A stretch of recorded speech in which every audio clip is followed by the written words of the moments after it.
Lighting is good. Look, I just set up this because we do a podcast every week, every Tuesday.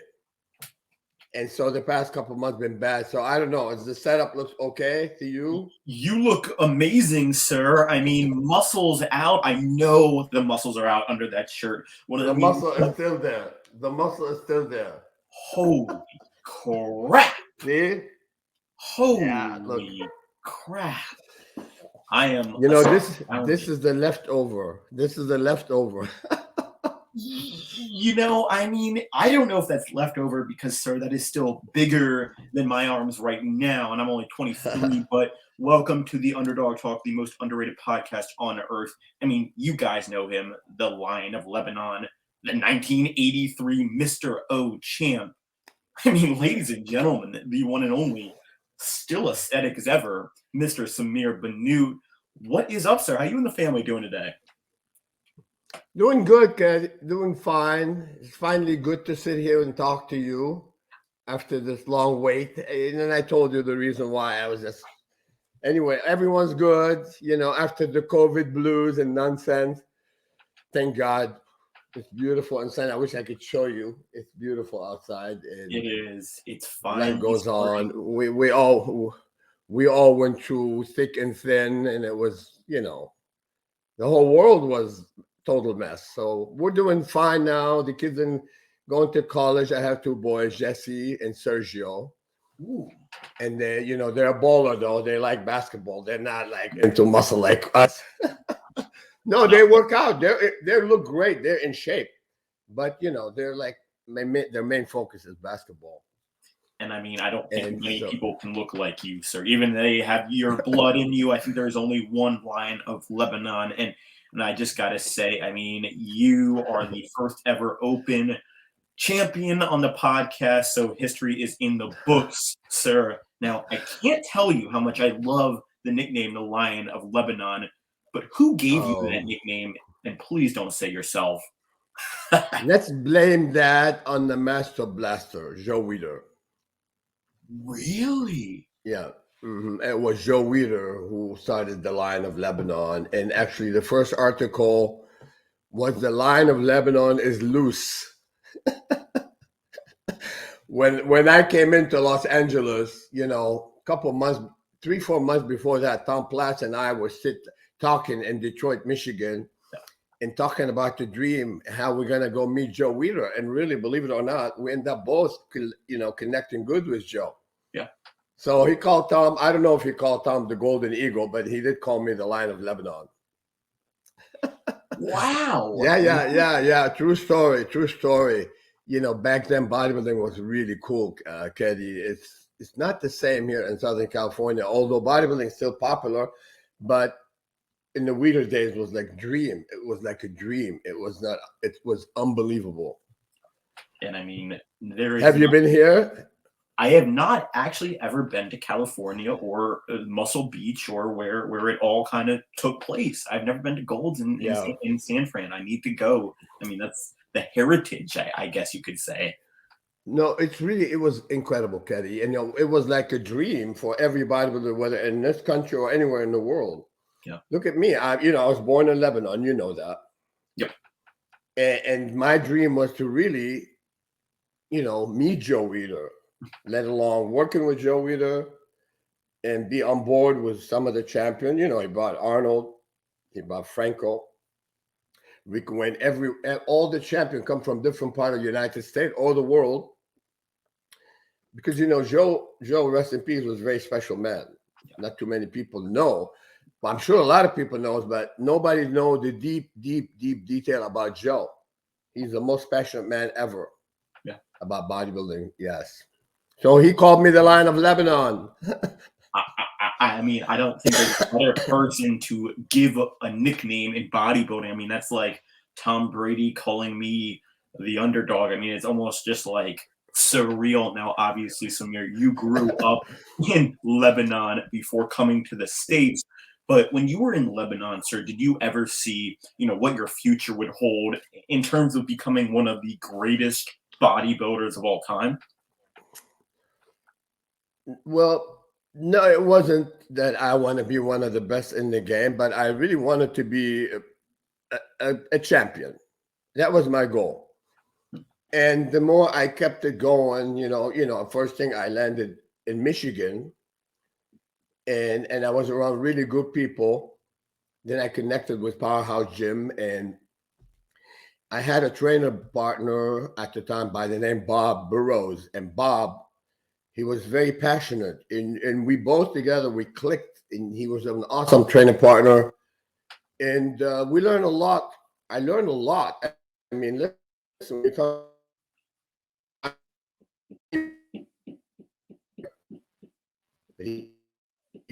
That's what happened to me. I started in Michigan. I won Mr. Michigan, and like I said, Bob was very. I came in.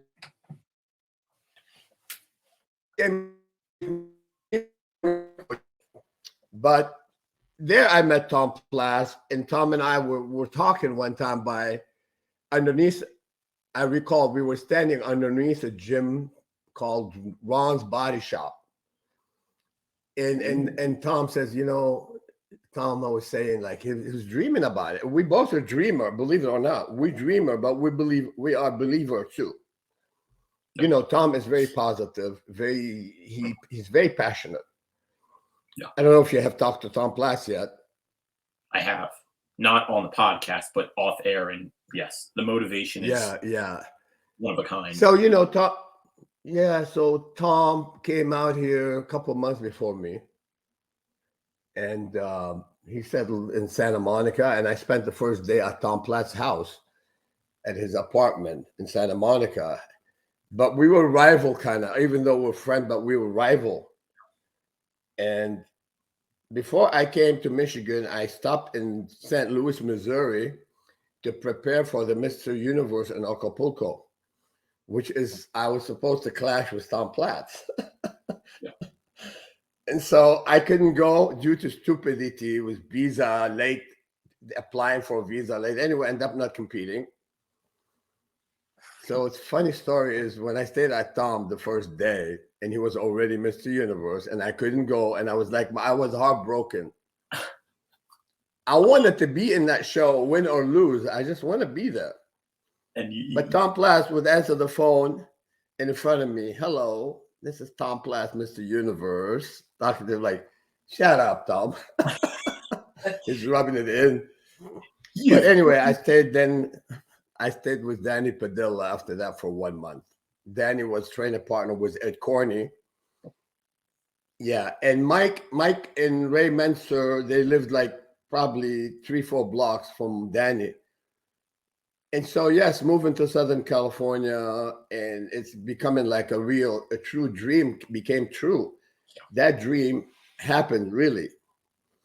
And so before you know it, I'm joining the gym, going with Padilla, Corney. You have Mike and Ray Menser, Grimkowski, Dickerson, and much more than that. I mean, we have like a daily Mr. Olympia contest at the Gold Gym. It was just at least 15, 20 world champion and Mr. Olympia trained simultaneously at that same time. So it was a major move for me from Michigan to Santa Monica, to Southern California. It was awesome at the time. So if you come to visit, it won't be anything like that. Trust me. Damn it. It'd be beautiful. And, you could see Gold Gym, but it's not like when it was a dream at the time. We had Vince Gironda, we have Bill Pearl, we have Gold and World Gym. It was just different. It was like unbelievable. I don't think this will ever happen again in our lifetime. No, I wish I had a time machine, Samir, to go back. And, it's almost like you had the last laugh, or, let's transport actually to 1983. And I mean, was that one of the best years of your life, sir? Yeah, bodybuilding wise, I mean, like you said, if I have the time machine and I can rewind, I would love to rewind, replay. I mean, seriously, that was the greatest time of my life when it comes to bodybuilding. Yeah. Living in Michigan was wonderful. The champion in the Midwest were good, hardcore. and I strived there, and I was very passionate, and I want to use heavyweight. I want to do this and that. I was so into it. But coming to Southern California, it's a total different ball game. It's like a huge. It's like from living in a shack, a tiny little house, and then you move into a castle. It's like it was unbelievable. Yeah, it was. So that was the best part of my life, really, between Michigan and the time that I won the Olympia. Those years were like unbelievable, were beautiful, zero boredom, full of action, full of love, full of everything. It was good. It was awesome. And what were the emotions of, the reason I mentioned 1983 is you won the Mr. O and became the best bodybuilder on earth. What were the emotions like, Samir, when you won the Mr. Olympia? Katie,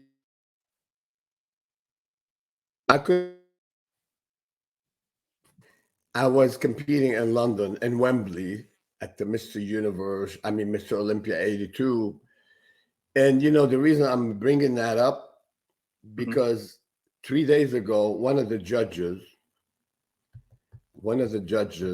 he now admits 41 years later that I should have won, and he voted for me fourth. He is, in his own word. I will send that to you later to see. I'll show you. And this judge, he's a good judge, but I don't know why now, 41 years later, he says I should have won, and he regret what happened, and he really can't. He can't just. It was difficult for him to not talk about it.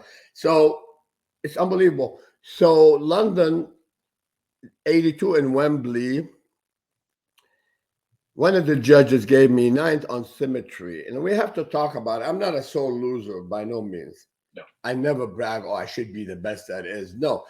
When I was in condition and I got cheated, it was clear. I will tell you the truth. So London, Mr. Olympia 82, was close between me and Chris Dickerson, and actually Casey Viator, to be honest, from my own perspective. I thought myself and Dick and Casey Viator, because Chris Dickerson, rest in peace, one of my favorite people. I love this man. He's such a nice guy, and I admire him a lot. But Chris had an issue with his elbow. His elbow, whatever it was, both elbows were sticking out heavily, and then the middle wasn't really clear. So I have more clarity overall, more serration on my body. And so according to some of the judges, I should have won. They say, oh, you take the high and low. But if you take the high, which is one guy gave me 9th on symmetry, which is absolutely criminal act. Because on symmetry, I'm definitely in the top 3 for sure. I think 1. So anyway, and then I'm telling you, Katie, you won't believe it. And that judge who just admitted 4 days ago, and I hate to, I don't want to say, I forgave him. Yeah. He said, Samir, you handle it. I'm going to show you. I don't know if you could see it. His own word. I took a screenshot of what he said. Actually, I put it in my story. Oh. I don't hold grudges. Yeah. I don't hold grudges. I forgave him. But it was really sad, because for a kid like me, he said, look what he said. Quite honestly, you should have been. It should have been you. I missed it. Wow. One of the mistakes that I regret over the years, you handle it like the champion you are. And in 93, you left no doubt. And that's Roger Schwab. Look at the scoring sheet. And Roger, he's a pretty good judge, but I don't know why that happened. I told him I don't hold grudges. If you're saying that to me, you're saying that to me today, it's like I'm winning the show all over. Yeah. And I told him only God is perfect, so I forgive him. But but if you take the high, which is ninth from one judge, and the low, you know, the, I mean, I could have easily been in, first or second place. Yeah. But the expert, like for example, Peter McGaw from the UK. Yeah. Peter, who worked for, he worked with Muscle and Fitness magazine and Flex, and Peter thought I should have won. Robert Kennedy thought I should have won. Joe Gold thought I should have won. I mean, that's enough for me. Mike Menzer definitely thought it was yours. So when I came to Southern California, they treated me like a hero, even if I was fourth at the Olympia, and I was so happy. Yeah.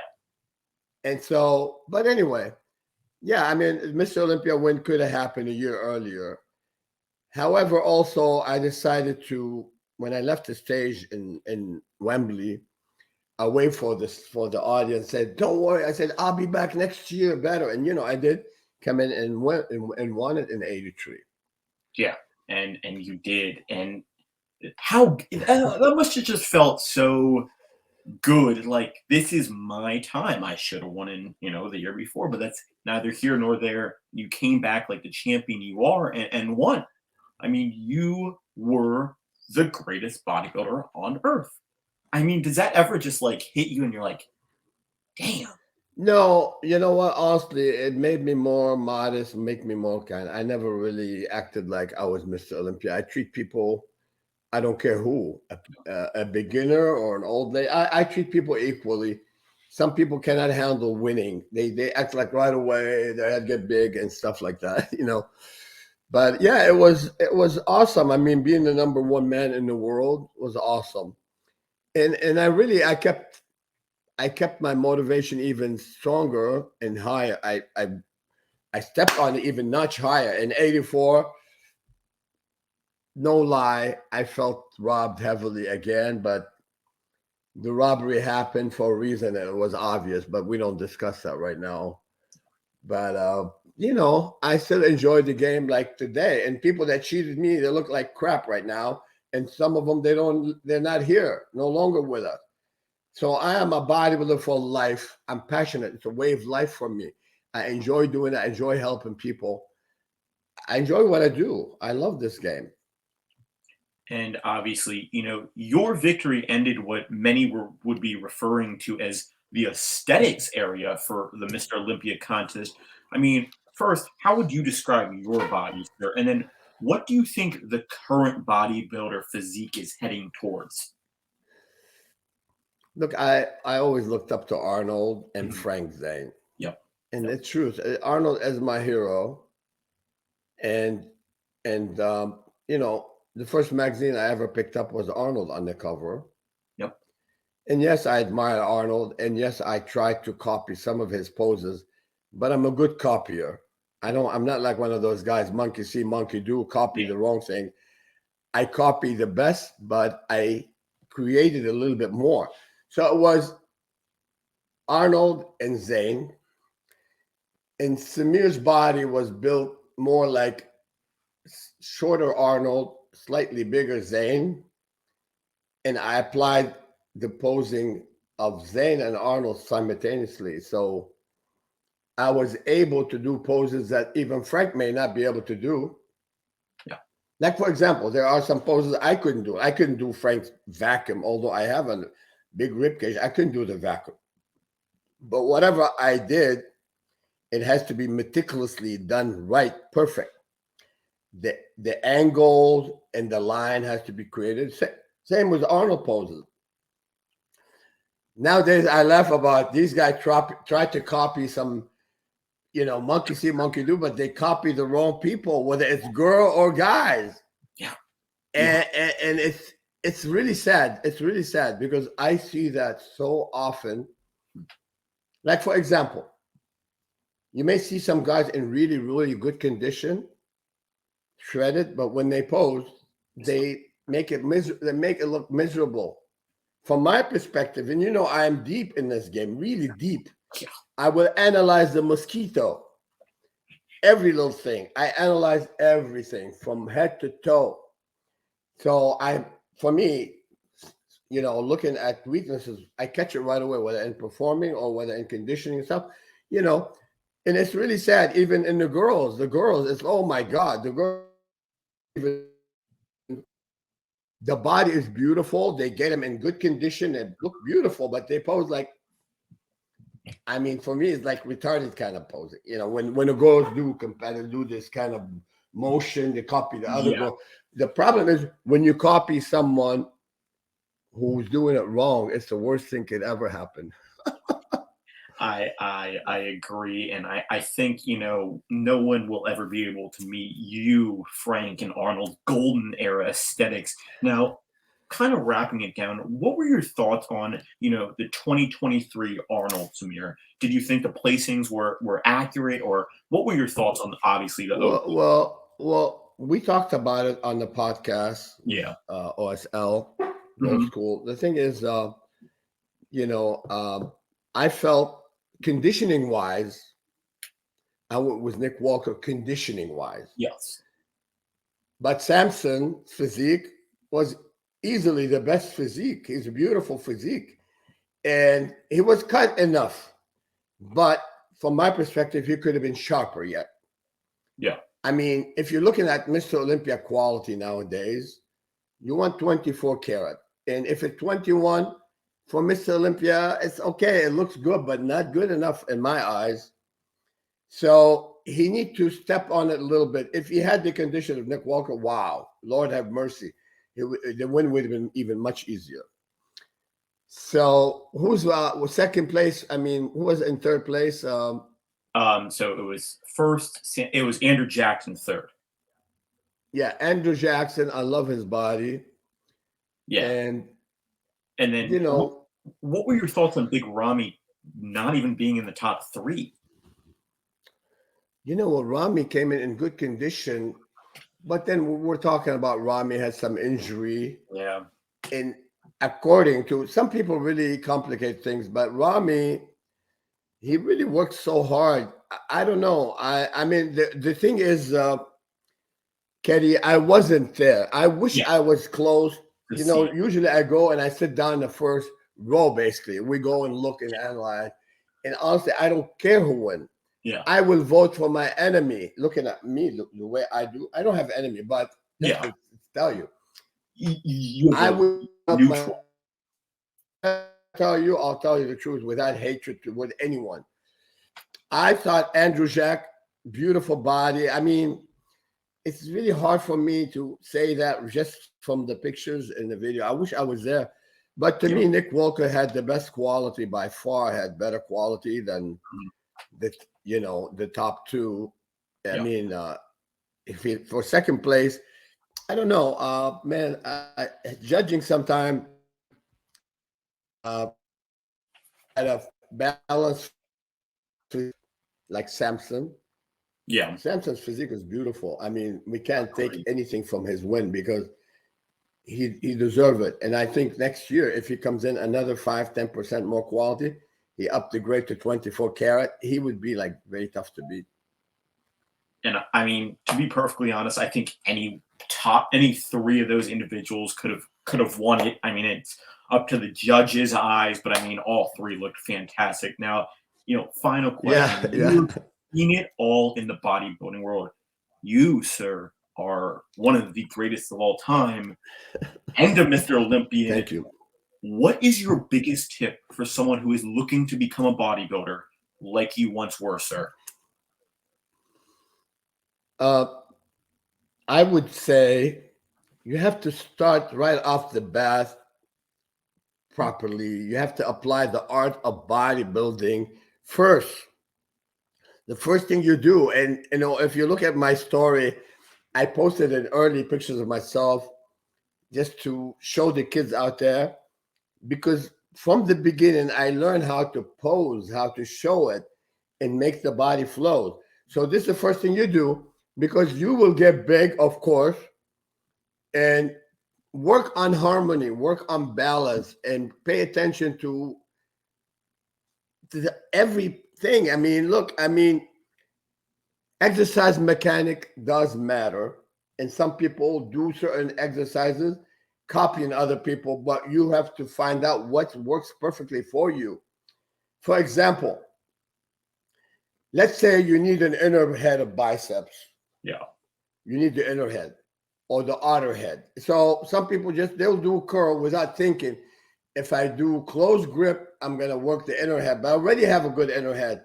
Let me work with wide grip. So you have to understand how to build your physique. Mm-hmm. For example, as I got smarter in this game. Yeah. For example, you live and learn. Yeah. Live and learn. Like later, I took out shoulder presses from my routine. Wow. I took shoulder presses away. Why? You think about it. You analyze it, and then you look at it smart in an intelligent way. Because let's say when you do shoulder presses, you only work in this area. Yeah. And triceps. Basically, your triceps and the front part of your deltoid. Instead, what I'll do, I do side lateral, front, rear delt, right? Ooh. And trapezius. So what happened? I focus on the front head, the side, the rear delt, and the trapezius. This is the way to do it. I was an Olympic lifter. I love to put weight over my head, and I was strong in shoulder presses. But talking to Frank Zane have a rotator cuff. He has several shoulder surgery. And almost everyone had an issue with the rotator because lifting heavy dumbbells. And let alone, I mean, is it really a good exercise? Is it really effective exercise for shoulders? Samir says, no, it is not. Shoulder presses don't do crap for your shoulders. What does it is the side, the front, and the rear. You go and hit your target. You don't go around the bush. I mean, yeah, but excuse me. Shoulder press is an old school exercise. But I respect the old school, but there are some things really, and no disrespect. I know a lot of people say, oh, I'll do. Why doing shoulder presses if it's only going to activate here? Well, when you do bench press, it's going to activate here. When you do anything, it's going to activate it. But shoulder presses does not touch your trapezius, does not touch your rear delts, nothing. Do this and grab your rear delts. It will not contract. No contraction in the rear delts when you do shoulder press. Yeah. The only group of muscle that get affected is here and the rear delts. Try it. And you try it, then you say Samir is right. I'm telling people out there. I mean, obviously, you are right. I mean, you are a champion. You are the Lion. I mean, come on. I've got to give the champ his accolades. Now, before we go, the floor is yours. Where can we find your social media? What is that code for the supplement company that you work with? The floor is yours, sir. Well, I've been working with old school since day one. Actually, me and the CEO and then three partners, basically Dave and Tarek, we trained together. Wow. And really, I know about old school from day one. Mm-hmm. And I contributed quite a bit in the formulation because they're smart. Yeah. They use my over 40 years of experience. And they, the product that we developed, it was like a hit. Great product. They knew if I say something is good, I'm honest about it. I don't bullshit anyone. I don't care. And to me, I love the sport. It's not always about money for me. I love this game and I want to help people out there. And if it's good for me and my kids, then it's good for people out there. Yep. So the old schooler and I, the CEO and the partner and David, we all click together. We're still friends. We train together and we still do business together. Now we have the Samir line, which is, I'll show you. This is some of the product I did. Ooh. And really, I didn't plan on talking about this, I swear. No. Please do. But for example, this product is called Replica GH, okay? Ooh. Replica GH is an incredible formulation, incredible. And I swear, my son takes it every day. You should see my son, Sergio. He is 194. He told me actually this morning, 194, and he's ripped. If Sergio decided to become a bodybuilder, Lord have mercy. But Sergio, he's a baller. But they take this, they take it.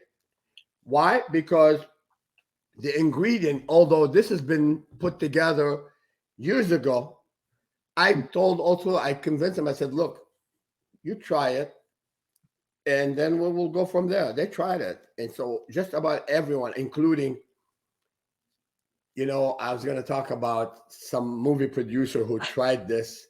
And when I told him, you got to take this, he's like, mocking me. And Joe said, yeah, right, Samir. After 1 week, he called me and said, Samir, I love you. I want this product. I want this, please. So he ordered a 24 box, a whole case of it. I'm not going to say his name anyway, but the thing is, some of the product I put out is for real. It is confirmed science, and it does work. Like the fat burner, for example, the ingredient really does help burn fat. And so that's why Old School and I put these Samir line together. And I mean, you can see the label, which is my photo. Ooh. And you can see they did it. They did it. And look at the Christmas tree, the lower back right there. The Lebanon cedar. Yeah, and so the Lebanon cedar of Lebanon, the oldest tree in the world. But anyhow, now we have a product, and I swear by it, and I'm taking it every single day for the past 10 years. It's called Creaprime. Creaprime is a combination of like nitric oxide with focused formula, but I swear to you, it's incredible. It'll be out in about less than 10 days. Let's go. So this is, I connected with Old School. We were buddy. I used to coach the partners, the CEO and the vice president. They're my best friend. Yeah. So now we're doing the Samir line. And anyway, long story, but Old School, really, for real, they're honest. They don't do any Mickey Mouse crap. So if the formula, I'm telling you, even if I tell them, they don't just take my word. They just take it and try it and say, you know what? Wow, we're going to put it together. Let's do it. So, anyhow, you asked me about Old School, and I swear this is not made by design. It's like, no, the floor is yours. You could talk about whatever you wanted. I was hoping you would talk about Old School because they actually are doing very well. And I've been seeing a lot of them. And obviously, you are the star. And I mean, to be perfectly honest, first person. And is the code Samir for 15% off? What's the code we can use? I'm sorry, what code? Yeah, what's the code we can use? The code. Yeah, the code. I mean, I don't work with code for me personally for sale. Oh. I'm a partner in this product. I am partner. I mean, I do well. I see what you're saying. I see what you're product. And people loving them, loving the product. We're getting a lot of positive feedback, and that's what's important to me. This is the payment for me, is hearing good things. I like it. Well, I like it too. Yeah. You need to try it, Katie. I swear. I'm going to have them send you some of that product to try it. And once you try it, and if you like it, once you try it and you like it, then you can put one behind you for advertisement. I'm like, anyhow. So if I take Old School Labs, will I be as good of a podcaster as Nick from Bodybuilding and BS? Yeah, Nick is funny. Nick is funny. I think he's clashing with Chicorello right now. I don't know what's with him and Chicorello, but sometimes I don't like to get in the middle of that. I don't like to get in the middle because they're both my friend. And sometimes, we got to lighten up, man. We know we're family here in bodybuilding. We shouldn't get harsh on each other. I agree. But sometimes I talk about their method, but I don't knock anyone personally. Sometimes, certain things I don't like what's going on in the game, honestly. And then some of those guru, anyhow, another topic. Another topic. Well, first person to get Replica GH, send me a screenshot. I will send you an autograph from one of the legendary guests that we've had on this show. I mean, you should just get it just to have Samir's, aesthetics on a tub that you can see every day. Besides the product being incredible. I mean, come on now, guys. And one more time, I just got to pop a picture. Woo! Old school. Well, you notice that if I have to talk about my body, the thing is that my overall balance and the way I showed it made a huge difference. I mean, look, I was around Frank Zane. Frank Zane was my neighbor when I lived in Santa Monica. Now I lived about probably 15 minutes from Santa Monica. And Frank is no longer, Frank lived in the San Diego area.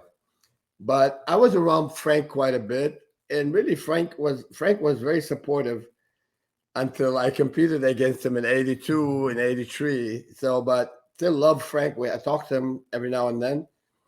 But okay, when you look at Frank, look at his photograph, and you see that every pose rhyme. Try to find a bad picture of Frank, or try to find one bad picture of Arnold. Can you find one bad one? I couldn't. No. Well, I'm still impressed with how Arnold and Frank look. Now you see the best guys like Mr. Olympia, and look at the photo. Some of those photos annoy me. Oh. Yeah, I mean, they just don't look right. They just don't do it right. It's like first you learn how to drive before you get on the highway. You don't drive, anyway. I don't want to knock people. That you ask me, what would I advise people? I mean, starting on the right path, with the art of bodybuilding. Muscle will grow. Yes. You're going to eat, you're going to train, you're going to rest, and you're going to grow. But if you start running before you can walk, I mean, I think it's better to walk and then run, and then you can fly. These guys want to fly right away. And so they mess up quite a bit in the performance department. And this is what Frank Zane and Arnold, when they came out to Southern California, you have, like, for example, even Makawi, who I consider one of the greatest ever in posing, he was still taking tips from Vince Gironda. Vince Gironda's gym was exactly about 5 miles from where I am right now. Wow. Vince Gironda. Yeah, and Bill Pearl in Pasadena was about probably 15 miles from where I am right now. So Bill Pearl, look at Bill Pearl, the champion that he brought up, Boyer Cole, Chris Dickerson, they all pose like masters. They pose, they focus on harmony, on beauty. Right now, those gurus that's helping these guys to get cut, they have no clue how to pose. I mean, if your coach tells you it's okay to stand like this, yeah. To me, it's embarrassing. It's embarrassing. So the art of bodybuilding should be applied along while you developing your body and taking your body to the best condition possible. You got to have the whole combination. You have to have all the pieces of the puzzle to be one of the greatest. Yeah, really. Agreed. And I mean, you are one of the greatest. Again, guys, please go get Replica GH. Send me that screenshot and I will get you over a special gift. I mean, one more time, I know I've said it a million times, the Lion of Lebanon. Well, here, I'll show you some of the product. I have all the product here with me, but... Ooh.